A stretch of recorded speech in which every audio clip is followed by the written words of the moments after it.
been a little bit since we've posted anything, so I thought I would just turn the cameras on. Not doing anything fancy today. Am finishing up some steelhead jig orders. A couple shops up north have been selling a whole bunch of them ever since the salmon started running. And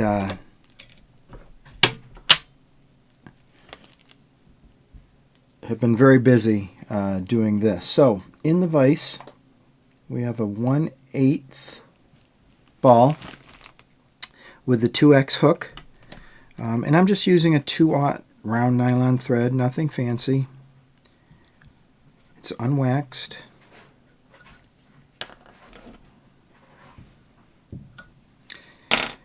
And I'm using some plain black Marabou tips. These feathers are different lengths. It's just a generic bag of feathers. Some of these stems are quite thick, so palmering these would not be an option. Some of these tips are a little thin, so when I do hold them up to the jig, you know, that amount might look pretty good, but this customer is asking, get level.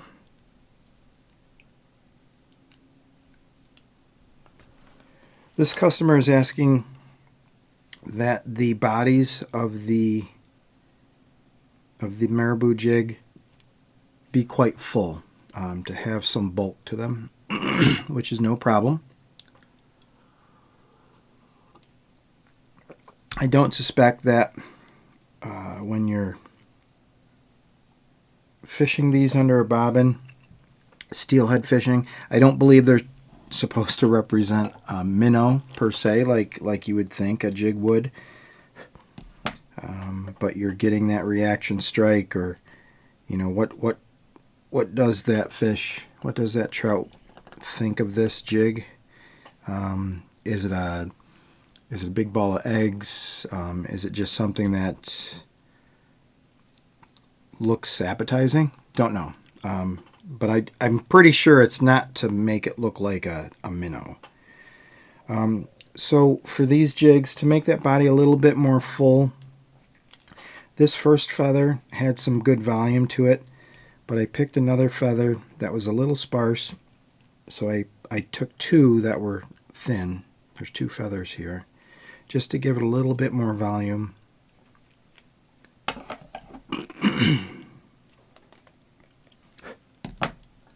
We'll just tie this in like so.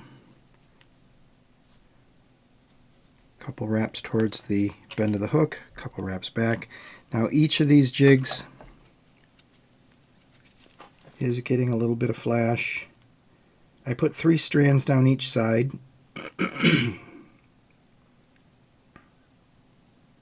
And this is just a Crystal Flash number 3. It's just a red. And I cut these basically to length for each side. You could take 3 strands that were twice as long, put it under, tie it down on one side, and then bend it to the other side. That would be just fine. But I take 3 strands, lock it on, trim it to just shy of the length of the tail, and then turn my vise just so I can put 3 more on the other side.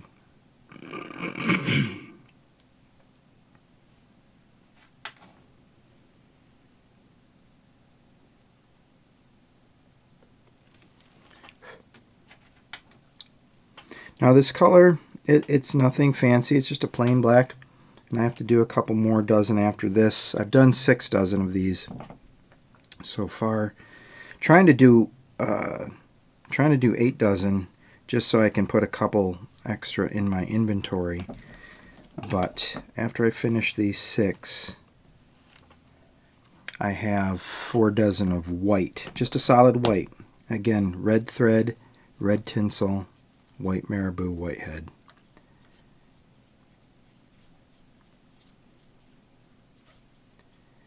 And I guess that's one thing with production tying that we don't discuss a whole lot. It's relatively, I guess, not important really, but it's the non-glamorous side of jig tying. You know, I can do the fancy jigs and show you my walleye jigs with the fancy painted heads, a nice walleye pattern paint job on the heads, and doing a 3-color tail with flash and stripes, right? And that's impressive and cool and everything. But this is the part of jig tying that is a little bit less glamorous.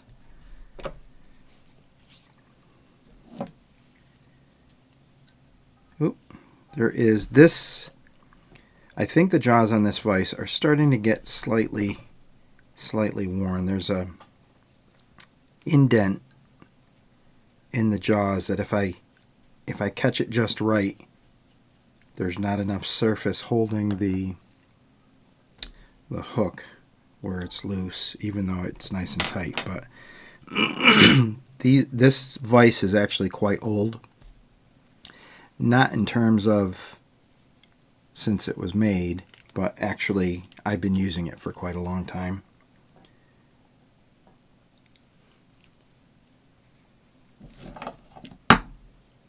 So it might be due for a new set of jaws, which I do. I have a collection of parts from old vise that couldn't be repaired. Different knobs and the spring assembly and a couple, you know, the washers and the spacers, etc.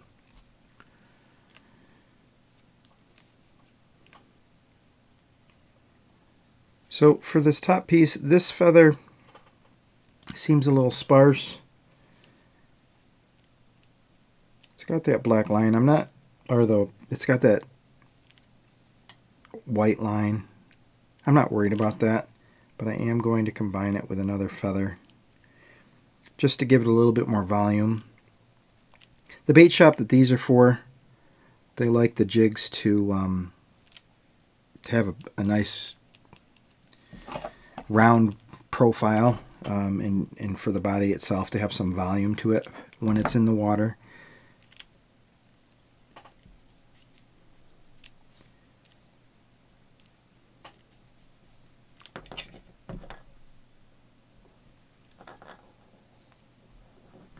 And that imperfection, to me, is just fine.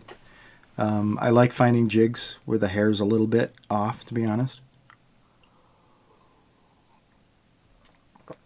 You have a black and white jig, but then you have a black and white jig where the white has a little bit of maybe brown mixed in. Just a slight bit. Just a little tiny bit to make it different is appealing to me. Since nature itself, nothing is perfect. If you look at a fish, nothing's just black and white. The scales themselves between fish go from, you know, the gray, silver gray to white at different in different amounts. So fish are the same species, the same age, you know, they look the same, but they're not identical, right? And I think that's true too with, you know, with jigs, if you think in terms of how nature is always different.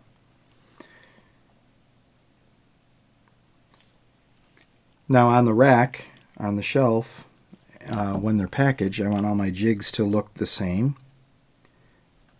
size, same amount of tail material, same amount of thread, collars to be the same.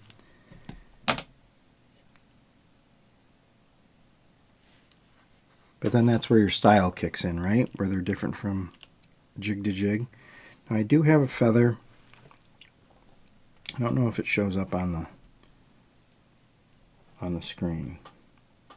There's a feather right in the middle of my collar, which I'm going to just nip away. Sometimes you can trap it under the thread when you're finishing the collar and just push it back. That would be an okay alternative, an option to finish it.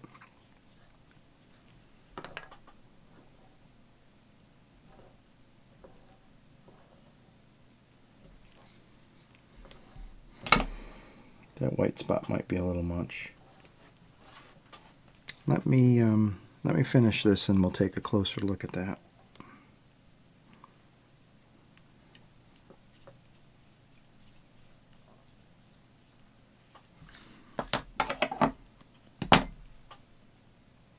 There is another easy way we can correct this too, and I'll probably just correct it real quick, but I'll put it at the top of my rack here so it goes into my toolbox, my tackle box. Where's my? All right. What do we got here? So we got a feather that's got that white band in it. It's a little bit more, since we don't see it on both sides. I don't really like that. But how we're going to fix it, very simply, it's just with a black permanent marker.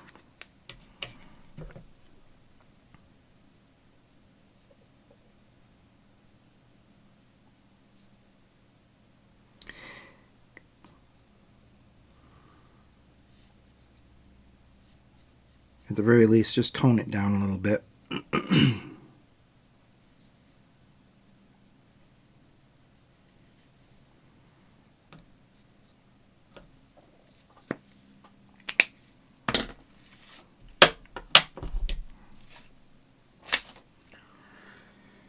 So I didn't paint it with the marker completely, but it's much less obvious now. Right? But I'll put this one aside. That'll go into my tackle box.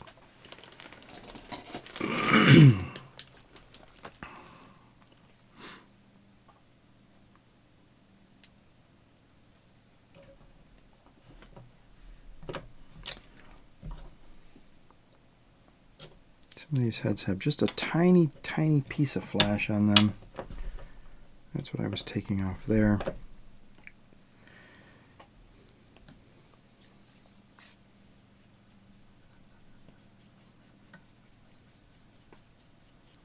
The thread I'm using is actually universal today. Usually my red thread is a Danville 2-aught, but I'm getting really low on my inventory. It's been years since I've had to buy thread for myself.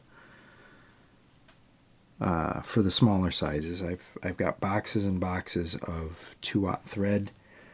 Most of it is Danville. Some of it is universal. I think some of it is also Good Rod. And I noticed in some of my most early videos, people were asking me about thread, and they were asking where to find it, and I got the sense that people really weren't finding it. And I never really thought to look. I knew online, like I'd see it listed on eBay every once in a while. I know Danville still had their website. So it never really occurred to me that the round nylon thread, I knew there was less of it on the market because of all the other thread choices that people had. But I didn't really realize it's almost impossible to find until I started looking myself just a few months ago. I think I'm down to my last 2 or 3 boxes, and this is universal vice 2-aught round nylon thread. And like I said, Danville is what I've used a lot. Lily is another brand that I've used for years and years, and I think that was just a regular nylon sewing thread. There used to be a factory here in Binghamton that made clothing. My father, back about the time I was born, he worked for an office supply company. And he repaired equipment, typewriters to begin with, and copiers of those, once those became a thing. But he would travel all over New York State, and there's businesses that he would be asked to, come fix something or sell them something, and I think that's where he found out about the Lily thread. And it came on these nice small bobbins just like these. The nylon thread was perfect. Very similar to the Danville and the Herders and the Good Rod. And I still have other colors, but red is the color we use the most. Red and black probably.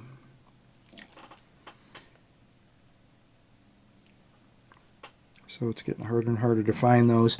I did try checking out Danville. It might be about a year ago now. And Danville does have a nice alternative. They no longer have the 2/0 thread. But they do have the unwaxed Flymaster in a 3/0, which is I really like that thread. That's a great thread.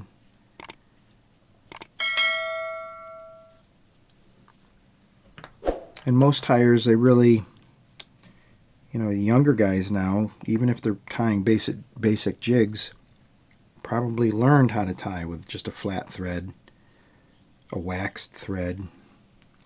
And it has its pros and cons. I think using the fancy fly tying thread is not necessary when it comes to tying jigs. There is that tradition, how it was done for decades, tying jigs and streamers, bucktails in general, where just around nylon sewing thread that's all you had to use. That was the only thing you could buy. Before then, the cotton threads, the cord.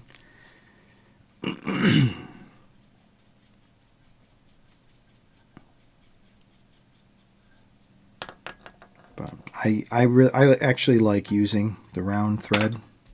I don't have a problem with it. Tying small flies, I'll switch over to a proper fly tying thread. And there are reasons to use a flat thread, for sure. Just not on a jig. That was 4 reps towards the bend of the hook, 3 reps back. And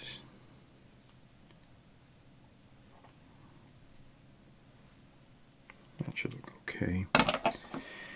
Each of these jigs, I'm actually checking the volume, trying to make sure that this puffball of Marabou has the same volume from jig to jig. This one's a little, this is in between. I probably could have found another sparse feather and added it to that. Either or. Basically, I think what's happening is this bulk, this feather, as it drifts under the bobber, in the current, you're not getting the fibers of the feathers. They're not compressing completely to a long, thin minnow type body. They're staying kind of like a puffball.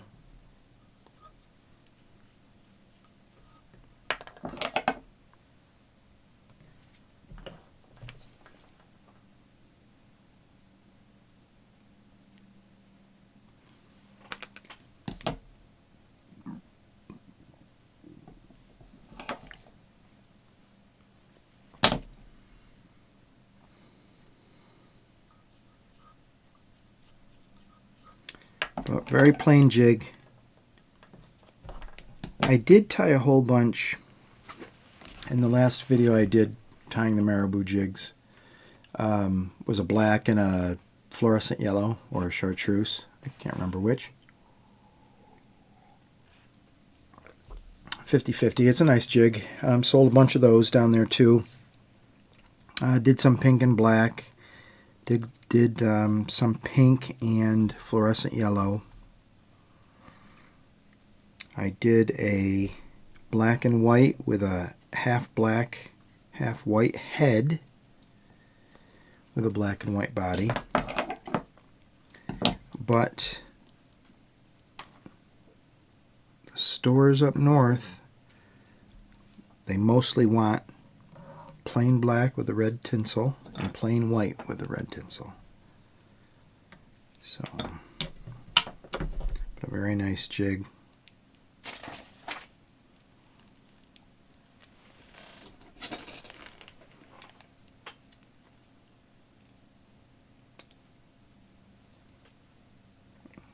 Turn my face off so we can get a look at that.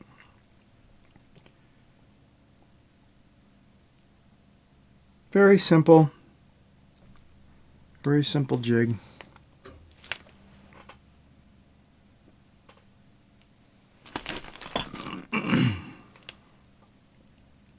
I do have a couple other videos that are kind of in the wings. They're half done that I'm hoping to finish. And I do have a couple different hunting groups that I'm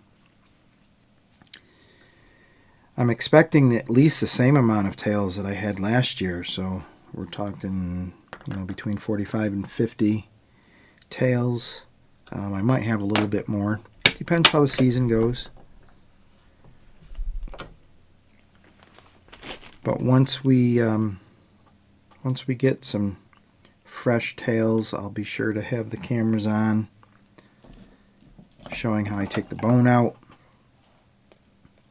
and salting everything. I have the mixture left over from the first video where I did a combination. Some tails were salted with table salt, some tails were salted with a straight borax, and then there were some that were a 50-50 mix. Everything's been kind of combined, the salt and the borax, into my jars. Because I do, I sift out the bad, the salt that's in clumps. I'll sift out the bad stuff, but the rest of it's reusable. No reason to have to keep purchasing it. So right now it's about 50% borax, 50% table salt in all my jars, and that's what I'll be using.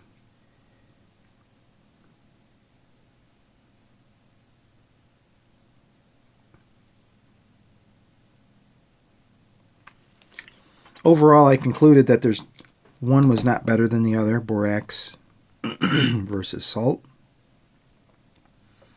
And then the only negative thing I would say about the borax is its cost. Pound for pound, pardon me, had COVID a week 10 days ago.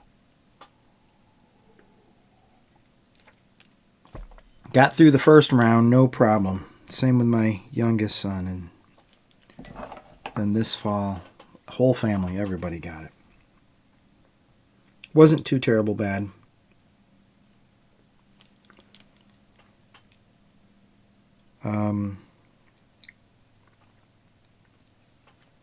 But salt, salt and borax, there's no reason, I don't see any reason to go out and spend so much for borax when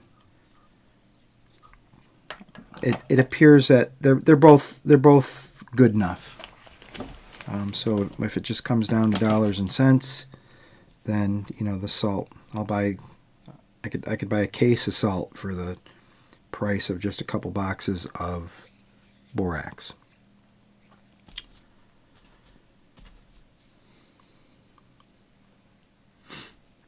I whip finish these like any bucktail jig.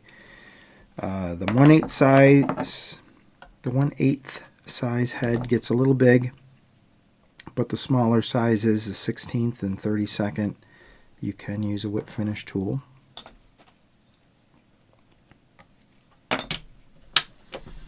And then once I'm finished with these 6 dozen, I'll use my lacquer-based head cement to finish the collar on all of them.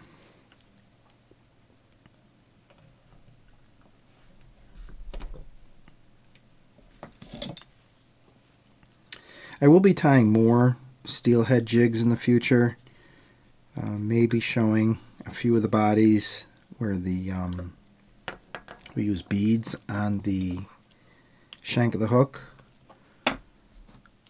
and tying in different materials. Now I'm trimming the crystal flash or the angel hair, whichever type of flash you want to use, but I'm trimming it the same length as the tail. But there are some patterns where they like to extend some of those materials, so your flash extends a little bit past the tail, or you add some longer hackle feathers. Here's a pair of feathers that are sparse, a little thin, so I have 2 of them in this pinch. I'm going to rotate them just slightly just to get the fibers that are sticking up towards the top.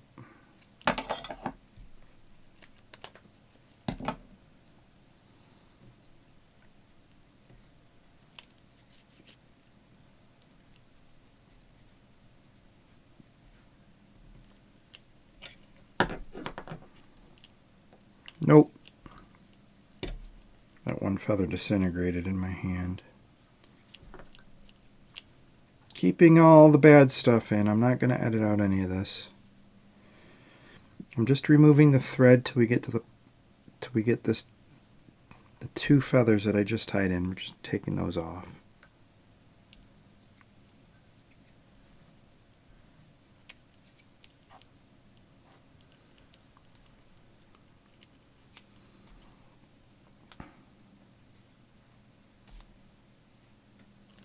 So here's a feather that's quite flat.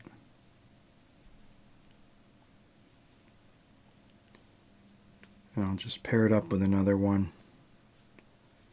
And then when I pinch them both together, it gives me the nice round volume.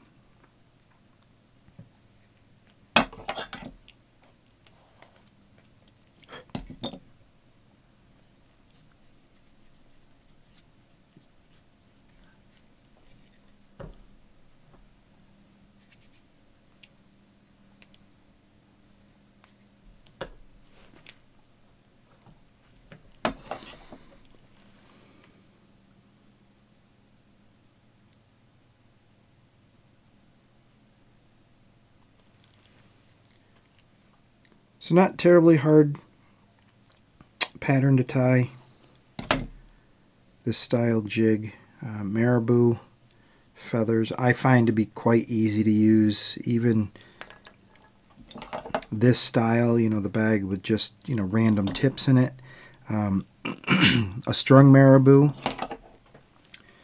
where the feathers are more uniform in size and bulk, is a lot easier to use, and that's what I prefer to purchase. But like I said, these bags are coming out of my collection where, you know, I got 2.5 bags, big gallon size freezer bags just filled with feathers, probably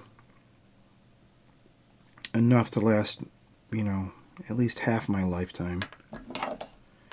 Even if more bait shops up north, all they ask for is black and white. I have enough black and white Marabou feathers to last me quite some time.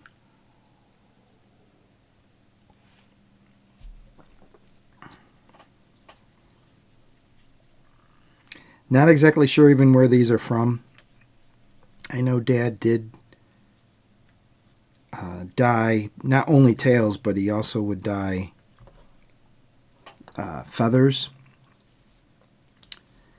and sell them to tires all around New York State. And this is going back sometime 70s, early 80s. Binghamton actually had a few different processors. There was a company called Gusto that would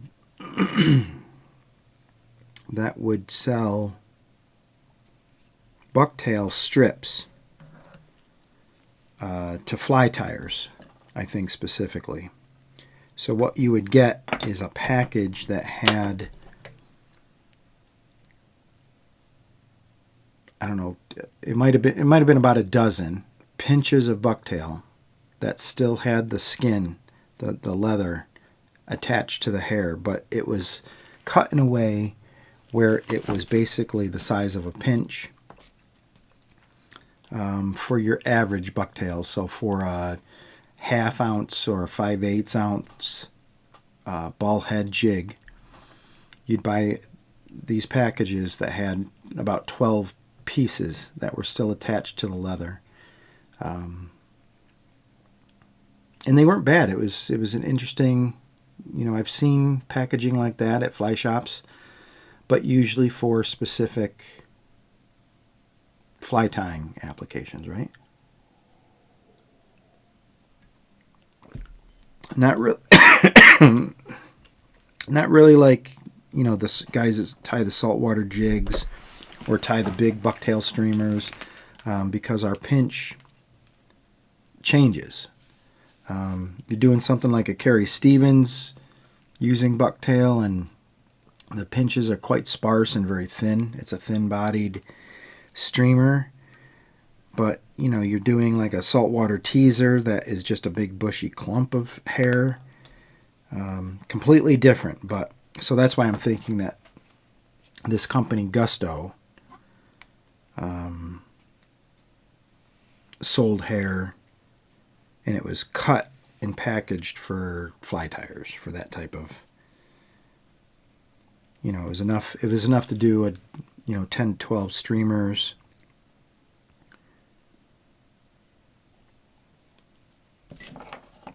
or 10 to 12 jigs. But and I think there were a couple others at the time, actually. I do have somewhere in my collection, I have a couple packages of the Gusto bucktails. I also have a package somewhere in my collection. It was called a Susquehanna spinner, which was a wire.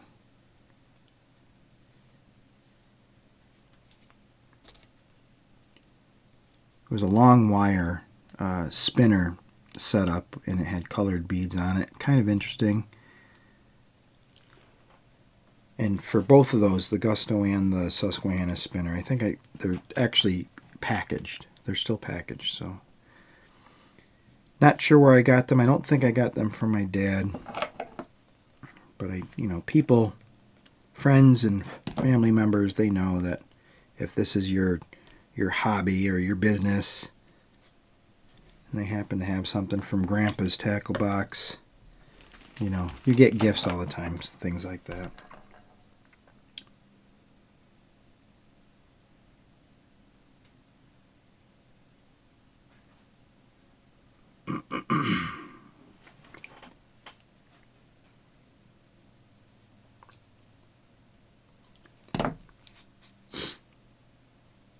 So this whole, putting the cameras on, everything's been unscripted. Didn't even think about it before turning the cameras on. I really have no specific topic to discuss.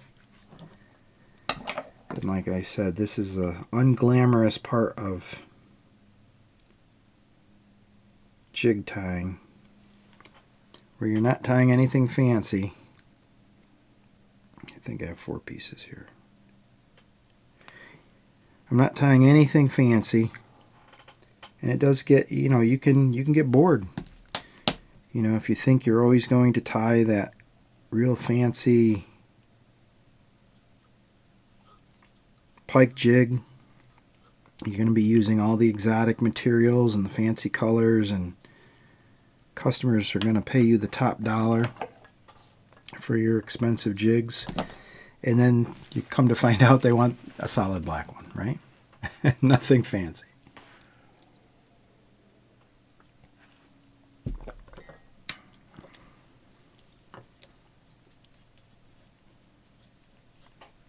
And I have to admit, when I go fishing, there's certain patterns that I will, specific patterns that I'll use at specific places, and don't even try different colors or a different type of jig.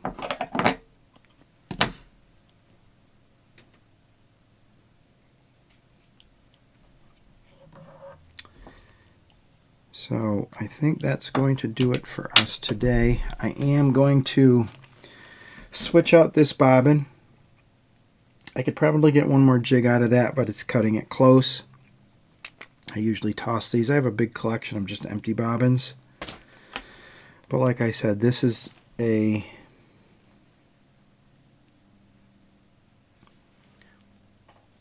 just regular universal vise 2/0 round nylon thread. I believe it's the same, I think they got it from the same company that Herders was getting their thread from, because the spools were the same, like this weird gray, purple, whatever you, I don't know. This is like a dull wine color. Go on. So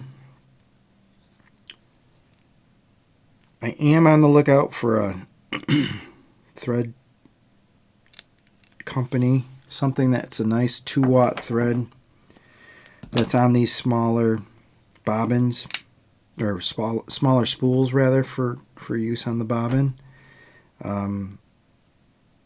Thank goodness there hasn't been a problem with the size A. Let's switch over. So for tying the larger jigs, I'm using the 950 yard spool, which is this larger spool. This is a Pac Bay. The red is a Pac Bay. Here's a Fuji, same size spool.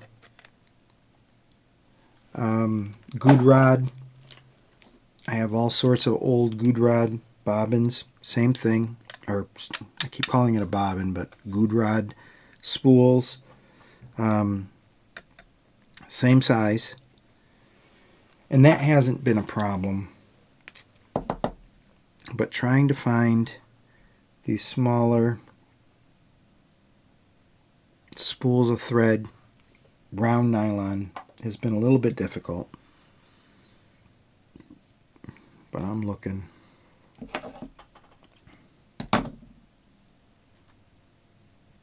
You do get lucky on eBay finding some old stuff.